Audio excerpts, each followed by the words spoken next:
এখানে আমরা দেখি, বইতেই পূরণ করব, দরকার নেই। 10 পৃষ্ঠার যে ভাগ অঙ্কগুলো আছে আমরা আসলে একটু খেয়াল করি। এখানে আমাদের ভাজক কত, 139। তাহলে ভাজককে আমার কতটা গুণ করতে হবে?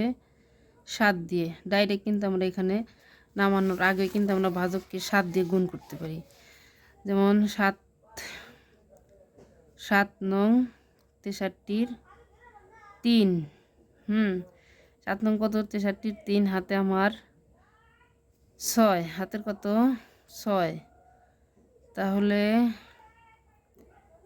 3 7 21, আর 6 21, 22 23 24 25 26 27, 27-এর 7 হাতের কত? 2। তাহলে 7 হকে 7 আর 2 9। এখন আমরা কিন্তু সোজাসুজি হিসাব বলতে পারি যে 9 আর 9 মিলে গেছে, পড়লো 0। এখানে কিন্তু ফাঁকা রয়েছে, তাহলে নিশ্চয়ই 2 বিয়োগ করি কত? 9 থেকে 2 বিয়োগ করলে কিন্তু আমার 7 হয়। এটা কিন্তু আমি ক্লু হিসেবে নিলাম। তাহলে এখন এখান থেকে এটা বিয়োগ করি, কত হয়? 2 হয়।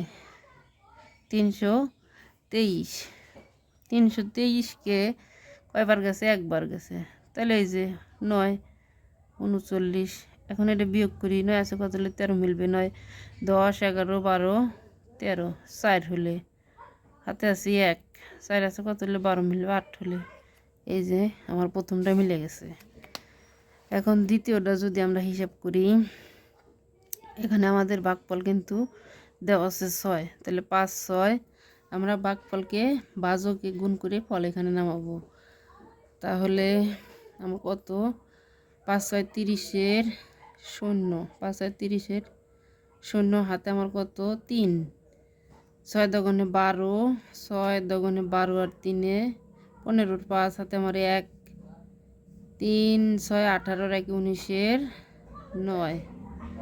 তাহলে 7, 5 আছে কত হলে 14 মিলবে? 5 6 7 8 9। 5 6 বিয়োগ করাই আছে 9। তাহলে এখানে যে 1 মিলে গেল, বললো 0, দরকার নেই। তাহলে এখানে 7 বিয়োগ করে আছে, 5 কেটে আনছে। এখন কথা হলো যে এখানে ভাগফল কিন্তু আমাদের নাই। তাহলে 332-এর মধ্যে 325-এর মধ্যে 975-এর মধ্যে কয়বার যায়? 3 তিরিক্ষা 3 বার যায়। কত যায়? 3 বার যায়। দেখো এই যে 3 5 15, 5 হাতে আমার 3 25-এ 75 আর 3 তিরিক্ষা 9, ডাইরেক্ট 0। একদম ভাগের গুলো একদম সহজ। আমরা শেষেরটা করব, যে এখানে আমাদের ভাজক নাই। এটা একটু আমাদের একটু জটিল হতে পারে, ভাজক নাই। তারপরেও আমাদের কোনো কাছে জটিল থাকবে না। আমরা এটারে গুণ করে দেখি আমার কত হয় ফল। এটারে 3 দিয়ে গুণ করলে 3 দুগুণে 6, কত হয়? 6। তারপরে এখন দেখি আমি কত দিয়ে এটারে গুণ করলে আমার 4 হবে ফল। 2 দুগুণে 4, যদি আমরা 2 দেই, এই যে 2 দুগুণে 4 হয়ে গেছে।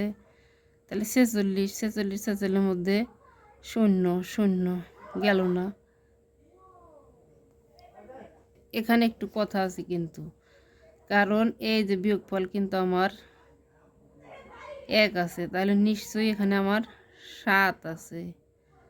7 আর এখানে 2, তাহলে 23 দুগুণে 46, আর গেল না, পড়লো 0। শেষ।